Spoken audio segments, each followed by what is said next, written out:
মিষ্টিটা সচরাচর বাসায় এনে খাওয়া হয়, তবে আজ ডিফারেন্ট চিন্তা আসলো। ভাবলাম একটু বাইরে গিয়ে মিষ্টি টেস্ট করা যাক। তাই চলে গেলাম নিউ মার্কেটের অপোজিটে। নিউ মার্কেটের এখানে সেই পুরানো দোকান সাতক্ষীরা ঘোষ ডায়েরি, ওখানে গেলাম মিষ্টি টেস্ট করতে। এখানে আসেনি এমন মানুষ খুলনাতে পাওয়া যাবে না, আর এখানকার মিষ্টি টেস্ট করেনি এমন কেউকে পাওয়া যাবে না। খুলনাতে সবাই মিষ্টি টেস্ট করতে এখানে অবশ্যই আসবে। ওইখানে বসে বৌসাগর, কালো মিষ্টি, সরপুরিয়া, রসমালাই আর মিষ্টি দই সবগুলো ট্রাই করলাম। দই আর রসমালাই দুইটা একদম গরম গরম ছিল, গরম গরম সেই স্বাদ লাগছিল। বৌসাগরটা তুলতুলে ছিল, একদম সফট।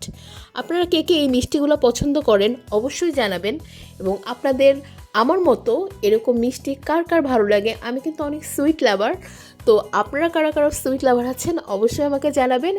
এবং মিষ্টি মিষ্টি দেখে মিষ্টি মিষ্টি কমেন্ট করতে যেন ভুলবেন না, এবং আমাকে অবশ্যই মিষ্টি মিষ্টি ভালোবাসা দিয়ে যাবেন। সবাই ভালো থাকবেন, টাটা।